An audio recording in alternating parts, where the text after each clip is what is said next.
So this morning we're going to be looking at another solar iBoost, and first thing we need to do is remove the screws.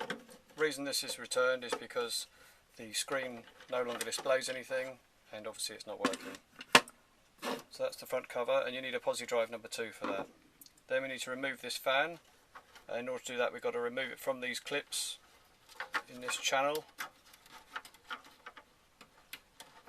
and then pull the plug out, and then the fan comes out. And as you can see, there's quite a bit of dust on that fan that's going to need to be cleaned up. Next you need to turn it over and remove the screws from the back. And the screws from the back are a Torx 10. So I'm just going to point out the holes. I'm going to take out the last screw. So there's one in each corner, and then there's one here as well. So 5 screws in total.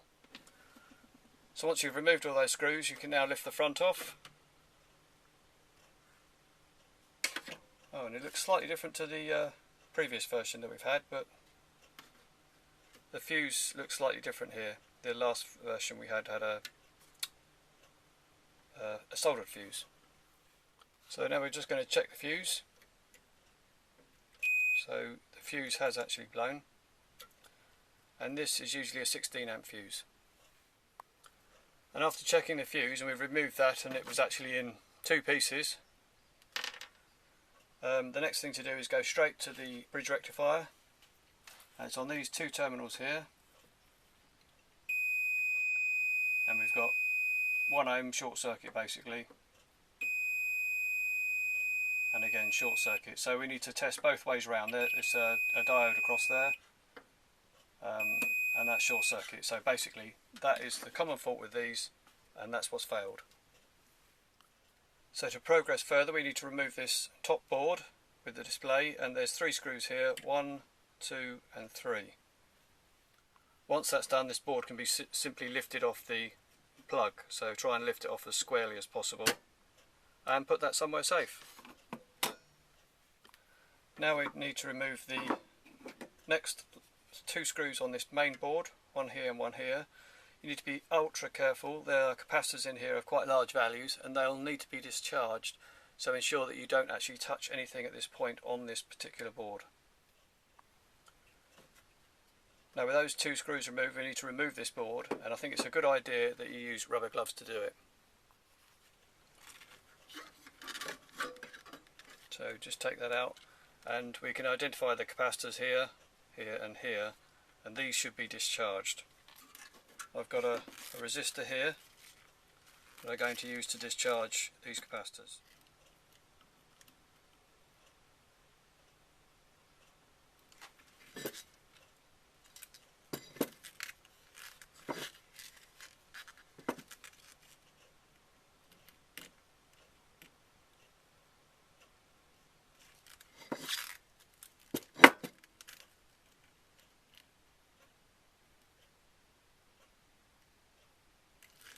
Alright, so I've discharged them with the resistor.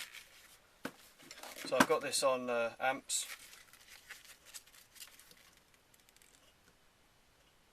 Yep. Yes, there's nothing on there now. And where's the other one? Up here. Right, so that should be clear. So now I'm going to go a quick look round, make sure there's nothing on these devices, on these capacitors.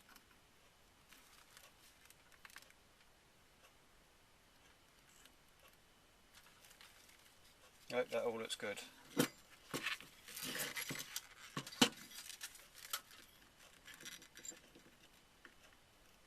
Yep, absolutely nothing.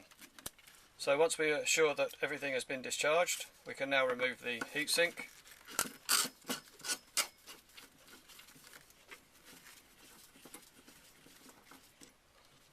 So that just means removing that screw through the bridge rectifier, and this other screw here, which is another device that's actually on the heatsink, and then that should be removed. So now that we've removed that device, and what we did notice, it was actually slightly raised off the PCB, which isn't actually ideal, because these tracks would assist in the heat dissipation of this device. So we're going to actually put it back lower down, but first of all we're going to make sure that we can actually lower this device, because it's almost like this one was leveled with the top of this one, and obviously they both need to be securely leveled down on this heatsink. So we're going to fit this back on, back to the board. We're going to lower this device so that everything is sitting level. So now that's soldered in place and we've actually lowered the other device, so now they're both much lower, so this will get the heat dissipation from the quite large tracks, copper tracks around it. We're now going to paste up this device with thermal paste, and then we'll be able to bolt it down.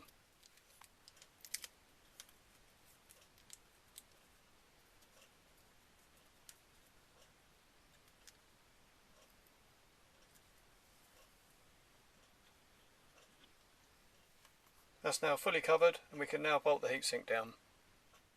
That's now fully seated down, completely level. I don't know, you probably can't see it, but it is actually completely level now. And finally, the last thing we need to do is to replace this fuse. Now, the fuse was a push-in type, but actually I'm going to remove these and put in a fused, which is a soldering type. I don't like the fact that this is such a high current and possibly, could result in arcing, whereupon if it was soldered, that wouldn't be the case. So that's now been replaced with a directly soldered in 15 amp fuse, and now we're going to just give it a quick brush over. So I'm just going to give this a quick clean up, and the fan as well, just to make sure there's no dust on there, and then it's ready for reassembly.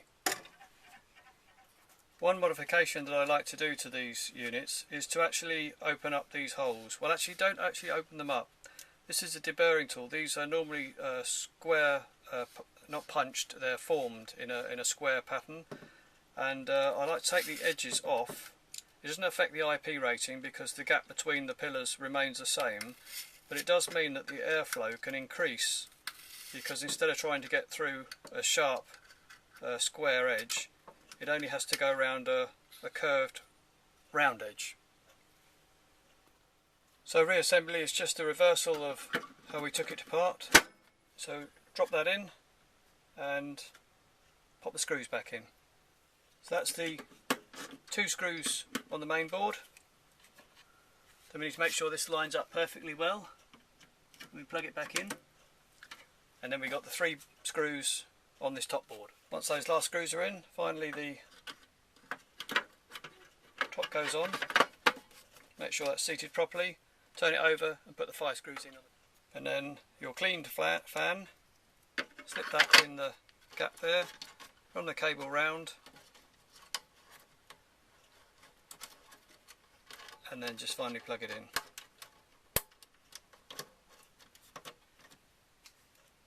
And then the top goes on, but prior to that we're going to run it as a test first.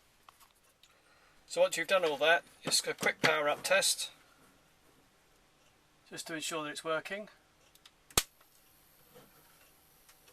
And there you have it, displays come on now, initializing, please wait. And it goes through this process, and then finally we need to do a test actually on a heater and a solar power system, which we can do after this. But if you feel confident enough to do something like this, if there's any question as to whether you can or can't, then you can't do it. If you feel absolutely confident it's something that you can do, then we actually have a kit of parts, which we've just shown here how to put together, that you can buy from us. See the link below.